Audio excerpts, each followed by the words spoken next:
Hello everyone, welcome to PG mathematics. आज की class में हम पढ़ने वाले हैं मैरोमॉर्फिक फंक्शन। मैरोमॉर्फिक फंक्शन क्या होता है? एक ऐसा फंक्शन जिसके पास ओनली सिंगुलरिटी हो तो पोल हो, सिंगुलरिटी हो तो पोल हो, उसके अलावा कोई और सिंगुलरिटी ना हो। लेकिन कहाँ पे? फाइनाइट कॉम्प्लेक्स प्लेन में। यहाँ हम इन्फिनिटी की बात नहीं कर रहे हैं। वो हमारा फंक्शन इन्फिनिटी पे तो कोई भी सिंगुलरिटी रख सकता है, पर लेकिन यदि उसके फाइनाइट कॉम्प्लेक्स प्लेन की बात करें तो यदि वो फंक्शन केवल और केवल सिंगुलरिटी पोल ही रख सकता है, यदि वो केवल पोल सिंगुलरिटी रखता है या फिर कोई सिंगुलरिटी नहीं रखता है, रखे तो पोल सिंगुलरिटी रखे, तो ऐसा फंक्शन कहलाता है हमारा मैरोमॉर्फिक फंक्शन। कैसा फंक्शन कहलाता है? Meromorphic function. तो डेफिनेशन लिखें, if F Z is said to be F Z is said to be मैरोमॉर्फिक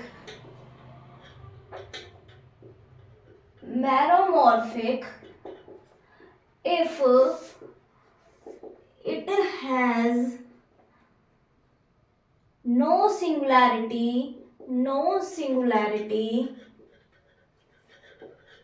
other than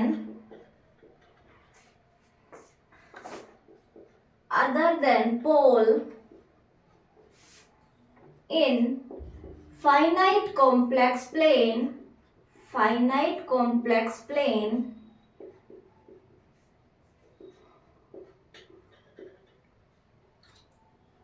if singularity exists।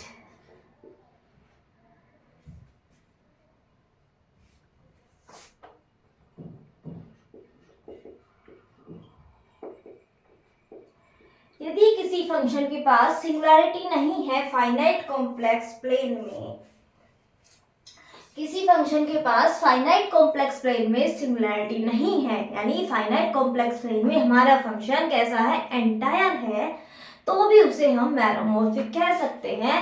पर यदि सिंगुलरिटी एग्जिस्ट करती है तो केवल और केवल पोल हो, तो ऐसा फंक्शन हमारा कहलाता है मैरोमॉर्फिक फंक्शन। इनफैक्ट कभी कभी एग्जाम्पल्स दिए होते हैं, क्वेश्चन में हमें एब्स्ट्रैक्ट दिया होता है और वो पूछ भी लेता है कि ये मैरोमॉर्फिक है या नहीं है। फॉर एग्जाम्पल,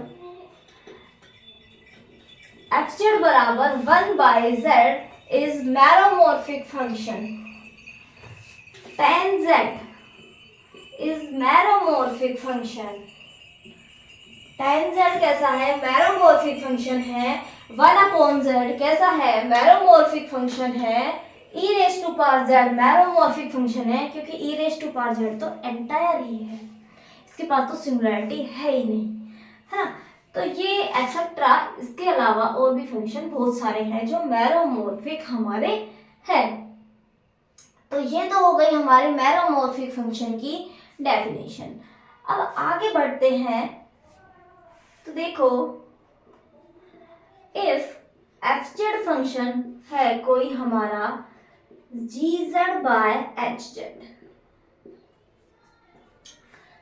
क्या है gz/hz? तो zeros of gz is called zeros of fz। जो जीजेड के जीरोज होंगे, जीजेड के जीरोज कैसे होंगे? यहीं पे मल्टीप्लाई में आएंगे, तो वो हमारे एफजेड के भी जीरोज होंगे। लेकिन जो एचजेड के जीरोज होंगे वो यहाँ मल्टीप्लाई में लिखे जाएंगे, तो एफजेड के लिए क्या हो जाएंगे? वो पोल बन जाएंगे। कैसे बन जाएंगे? Pole. Zeros of F Z H Z, zeros of H Z is called poles of F Z. F Z के क्या होते हैं? वो पोल होते हैं। किसके जीरो? जो हमारा फंक्शन नीचे होता है। जो फंक्शन हमारा यहाँ ऊपर होता है जैसे gz, तो fz के लिए वो जीरो ही कहलाते हैं, जो हमारे gz के जीरोस होते हैं। तो इस तरह भी आप देखें। हम छोटे छोटे आज की क्लास में छोटे छोटे रिजल्ट्स पे बात कर लेते हैं। आज जो हमारे सिंगुलैरिटी के जितने भी रिजल्ट बचे हैं उन सब रिजल्ट्स पे बात कर लेते हैं। नेक्स्ट क्लास में मैं पूरी क्लास में आपको एग्जाम्पल्स ही कराने वाली हूँ सिंगुलैरिटी के। 5-7 एग्जाम्पल ऐसे लेंगे जिनसे हमें नई नई चीज़ें सीखने को मिले, अलग अलग कॉन्सेप्ट पे बेस। पूरी सिंगुलैरिटी से ही रिलेटेड होंगे लेकिन उनमें कॉन्सेप्ट अलग अलग यूज़ हो। तो एक ऐसी क्लास हम इसके बाद जो नेक्स्ट क्लास है उसे हम ऐसी एक क्लास करने वाले हैं जिसमें हम एग्जाम्पल्स करेंगे। अब हम कुछ रिजल्ट्स हैं, छोटे छोटे सारे रिजल्ट्स को ही कर लेते हैं। मैरोमॉर्फिक फंक्शन की डेफिनेशन तो हमने देख ही ली है, सिंपल डेफिनेशन ही है।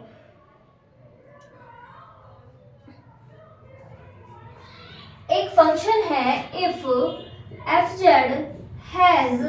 fz has no singularity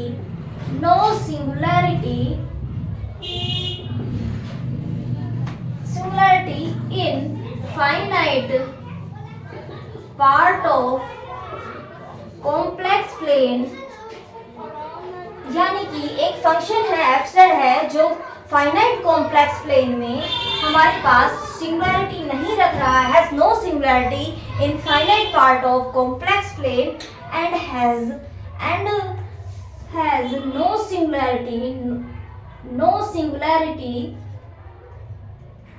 singularity at infinity। उसके पास फाइनाइट के साथ साथ इन्फिनिटी पे भी, देखो जब हम फाइनाइट कॉम्प्लेक्स प्लेन को डिनोट करते हैं तो सिंपल इससे डिनोट करते हैं, और यदि हम इन्फिनिटी वाले को डिनोट करते हैं तो इस तरह हम उसे डिनोट करते हैं। इसमें इन्फिनिटी भी इंक्लूड होता है।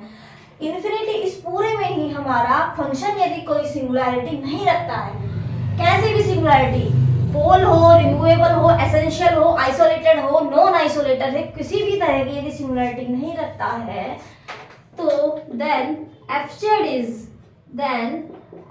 is constant function. fz कैसा कहलाता है? हमारा कांस्टेंट फंक्शन कहलाता है। तो एक ये रिजल्ट है, कोई फंक्शन है हमारा, कहीं भी सिंगुलैरिटी नहीं है, ना इन्फिनिटी पे है ना फाइनाइट पे है, तो वो क्या कर रहा है? हमारा फंक्शन कैसा होगा? कांस्टेंट फंक्शन होगा। देखिए बात करते हैं e⁻z की। आपने देखा एंटायर है, कोई सिंगुलैरिटी नहीं है, लेकिन कहाँ नहीं है? Finite part of complex plane में। जब हम इसमें इन्फिनिटी पे बात करेंगे तो e पे पावर इन्फिनिटी कहाँ जाने वाला है? इन्फिनिटी पे। यहाँ पे हमें इसमें सिंगुलैरिटी होगी, कहाँ पे? इन्फिनिटी पे तो होगी, इसीलिए e⁻z कांस्टेंट नहीं है, नॉन कांस्टेंट है ना। तो ये हो गई हमारी बातें इस रिजल्ट से रिलेटेड। नेक्स्ट रिजल्ट पे हम बात करते हैं। एग्जाम्पल्स हम नेक्स्ट क्लास में करेंगे। आज हम केवल जो रिजल्ट है पूरी सिंगुलैरिटी के उसने हम खत्म कर देते हैं। इसके अलावा एक रिजल्ट है, ये तो हमने किसी भी फंक्शन की बात की। अब यदि हमें दिया हो कि इफ fz एक एंटायर फंक्शन है, fz is entire function. Entire function होने का मतलब हो गया कि इसमें तो उसके पास सिंगुलैरिटी है ही नहीं, साथ के साथ entire function with no singularity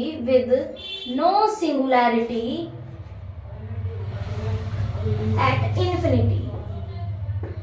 देखिए कोई एंटायर फंक्शन है, वो finite part of complex plane में तो कभी सिंगुलैरिटी रखेगा ही नहीं, वो रख सकता है तो केवल इन्फिनिटी पे रख सकता है। अब यदि हमें ऐसा एंटायर फंक्शन मिल जाए जो इन्फिनिटी पे भी सिंगुलैरिटी ना रखे तो हमारा वो फंक्शन कहलाता है देन fz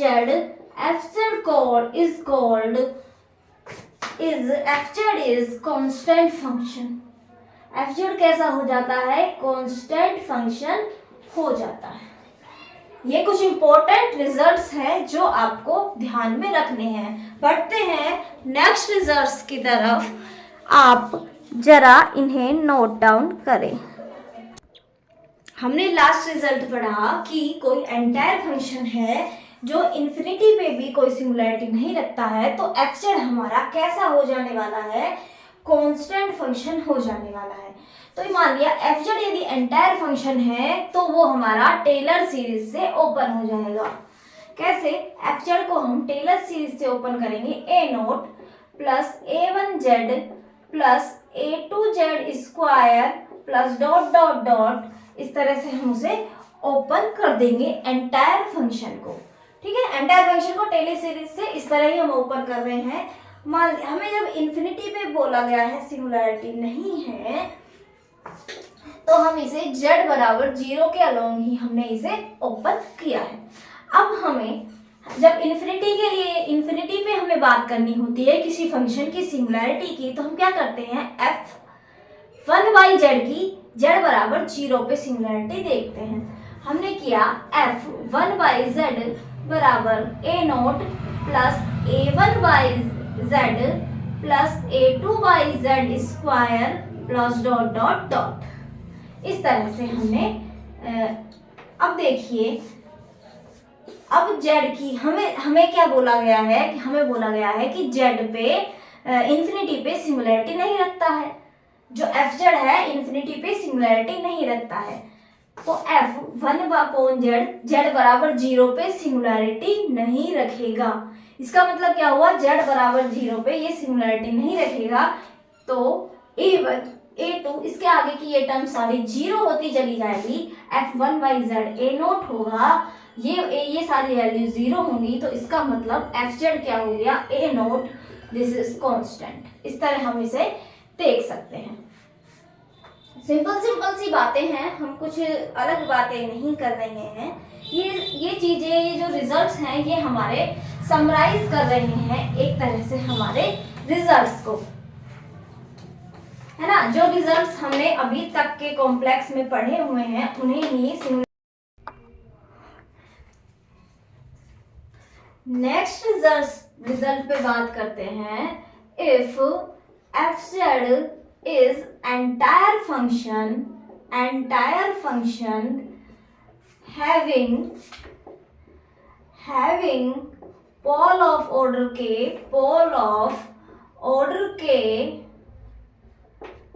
at z बराबर infinity if and only if fz is polynomial of degree k, जहां पे k कैसा है हमारा, ग्रेटर देन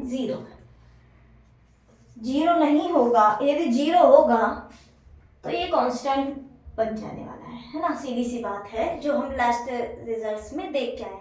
देखो वही चीज यहाँ पे है, एफ जेड को हम एंटायर फंक्शन है तो उसे दोबारा से हम एक्सपेंड कर सकते हैं by Taylor series, and Taylor series से हमने इसे एक्सपेंड कर दिया। ठीक है, इन्फिनिटी पे बात करनी है तो हम वही बात करेंगे f1/z। अब इसके लिए हम बात करेंगे z बराबर 0 पे।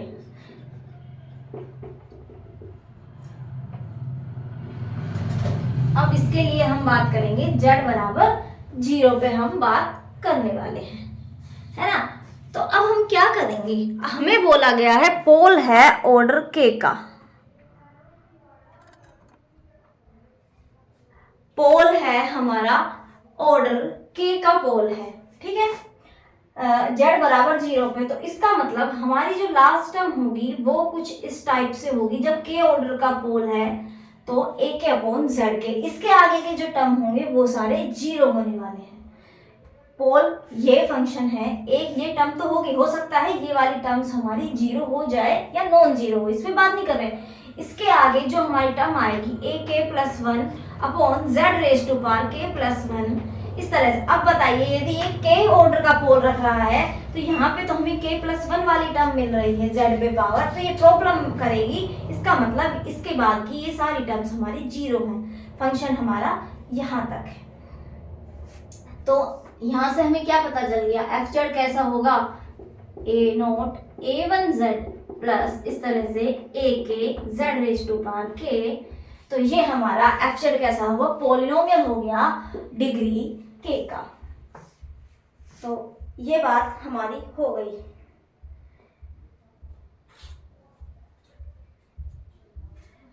नेक्स्ट रिजल्ट है हमारे पास मैरोमॉर्फिक फंक्शन है। इसका मतलब कोई मैरोमॉर्फिक फंक्शन का मतलब इन्फिनिटी को छोड़ के बाकी कहीं उसके पास सिंगुलरिटी है तो केवल पोल है, लेकिन इन्फिनिटी पे या तो उसके पास सिंगुलरिटी नहीं या फिर पोल ही है। तो हम क्या कहेंगे, वो फंक्शन कैसा है, if F Z is meromorphic at C infinity या इन सी इंफिनिटी, यानी इंफिनिटी पे भी उसके पास पोल या फिर कोई सिंगुलरिटी ना हो, नो सिंगुलरिटी, यही कंडीशन है। तो ऐसा कब हो सकता है, जब एफ जेड कैसा हो, F Z is rational function. कैसा हो, रैशनल फंक्शन हो। एफ जेड हमारा कैसा हो, रैशनल फंक्शन हो। तो वही ये कंडीशन हो सकती है कि कोई फंक्शन है वो इंफिनिटी सी इंफिनिटी तक भी मैरोमॉर्फिक हो जाए। नोट करें, ये छोटे छोटे रिजल्ट्स को आज खत्म करके हम फिर आगे बढ़ेंगे। अब हम नेक्स्ट रिजल्ट की तरफ बढ़ते हैं और नेक्स्ट रिजल्ट अपना लिखते हैं, if F Z is analytic in domain D में से मैंने एल निकाल दिया और एल क्या है, L is limit point of zeros of F Z. L क्या है, लिमिट एफ जेड के जीरोस का लिमिट पॉइंट है और एफ जेड बाकी हमारे डोमेन में क्या है, कैसा है, हमारा एनालिटिक फंक्शन है। तो हमारी थ्योरम कहती है then F Z has either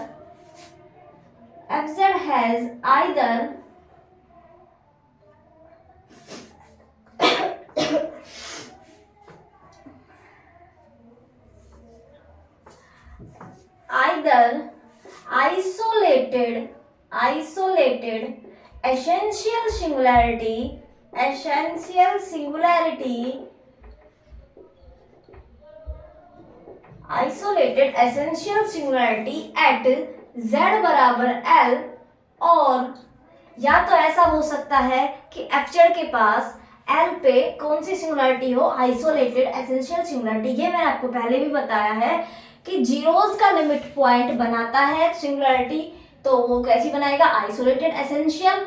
and poles का लिमिट पॉइंट कैसी सिंगुलरिटी बनाएगा, नॉन आइसोलेटेड एसेंशियल। ठीक है, या फिर जो हमारा एफ जेड है, F Z function identically zero function बन जाने वाला है। दो कंडीशन हो सकती है, या तो आइसोलेटेड एसेंशियल या फिर हमारा जो फंक्शन है वो फंक्शन आइडेंटिकली कैसा फंक्शन बन जाए, जीरो फंक्शन बन जाए उस डोमेन डी पे जिस डोमेन डी के लिए हम बात कर रहे हैं।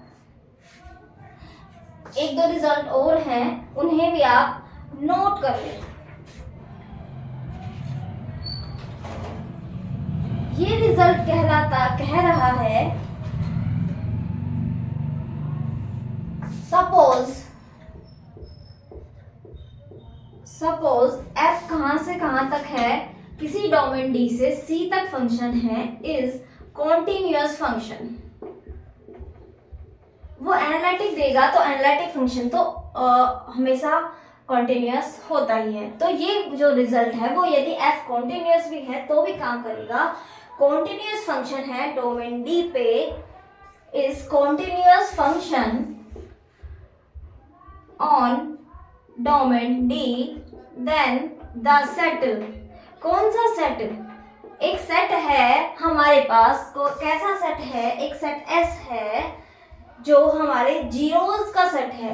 एक सेट S हमने ऐसा बनाया, उसमें Z बिलोंग कर रहे हैं डी से कैसे एफ ऑफ जेड बराबर 0 हो जाए।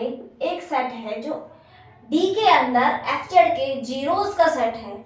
डोमेन डी के अंदर जो हमारे एफ जेड के जीरोस है ना, उसका सेट है। ये सेट हमेशा कैसा होता है?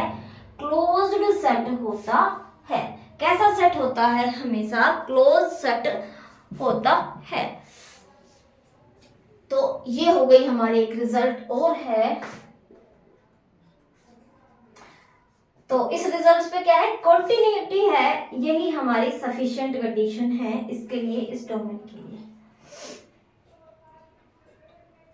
ठीक है।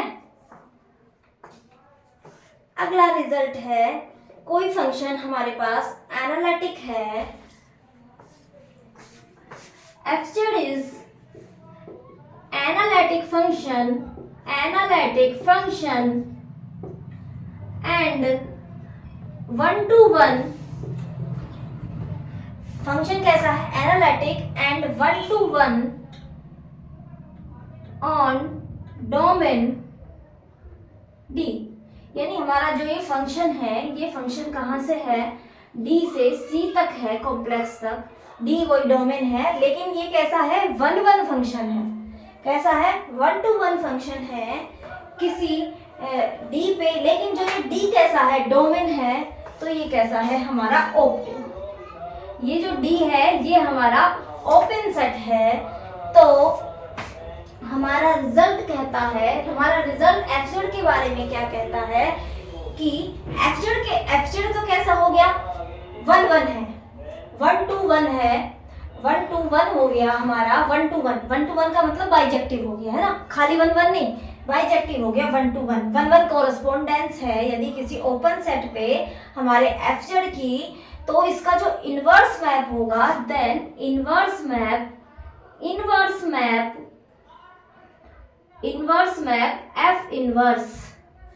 इनवर्स मैप क्या होगा? F inverse. कहाँ से होगा? मान लिया इसकी इमेज कोई भी सेट होगी, हम लिख नहीं रहे हैं, कुछ भी हो सकती है उसके अकॉर्डिंग। जो हमारा इनवर्स मैप है is inverse map F inverse is analytic on F D. इसके अंदर जो हम डालेंगे एफ डी वाला सेट होगा। देखो एफ कहाँ से है? डी से सी में। तो अब जब हम एफ इनवर्स को करेंगे तो वो कहाँ पे? डी की इमेज क्या होगी? एफ डी से ही तो इनवर्स होगा दोबारा से। तो एफ डी जो सेट हमें मिलेगा उस पे कैसा है? ये इसका इनवर्स मैप एनालिटिक फंक्शन बनाता है। तो ये है कुछ छोटे छोटे से रिजल्ट्स। आज की क्लास भी थोड़ी छोटी ही है और रिजल्ट भी हमारे थोड़े कम ही हैं। अब देखिए सिमिलैरिटी में जो रिजल्ट्स थे ये सब खत्म हो गए हैं। अब इसके अलावा कोई और रिजल्ट नहीं बचा है। कोई बचा होगा तो हम एग्जाम्पल्स वाली क्लास में हम कर लेंगे। हम एक क्लास ऐसी करेंगे जिसमें हमारे बहुत सारे एग्जाम्पल्स हो इन सिंगुलरिटी के। बहुत सारे से मतलब हमें कॉन्सेप्ट समझ आ जाए हमें करना क्या है। इस तरह के कुछ एग्जाम्पल्स तो हम करेंगे, इतने एग्जाम्पल करेंगे कॉन्सेप्ट तो हमें समझ में आने लगे कि हम किस तरह कर रहे हैं। दूसरा, इसके बाद हम ये तो एग्जाम्पल वाली क्लास के बाद अब हमारा नया कॉन्सेप्ट आएगा रेसिड्यू। तो हम नई क्लास में पढ़ेंगे कॉन्सेप्ट ऑफ रेसिड्यू। रेसिड्यू का कॉन्सेप्ट कहाँ से आया और वो हमें जो रेसिड्यू के लिए हमें जो हमने इंटीग्रेशन वाले जो फॉर्मूले पढ़े थे, कोशी इंटीग्रल फॉर्मूला टाइप, और वहाँ पे जो थ्योरम्स पढ़ी थी उन सब का यूज होगा हमारे पास आगे रेशियो में। तो आप इन रिजल्ट्स को तो आप याद रखेंगे, है ना। ये सारे रिजल्ट्स आप याद रखें। लास्ट क्लास थी हमारी सिंगुलैरिटी की। नेक्स्ट क्लास में मिलेंगे, देखते हैं, एग्जाम्पल वाली क्लास करेंगे और इसके बाद रेशियो के नए कॉन्सेप्ट पे चलेंगे। ओके, आज के लिए इतना ही रखते हैं, फिर मिलते हैं। पढ़ते रहिए, खुश रहिए। All the best for your exam.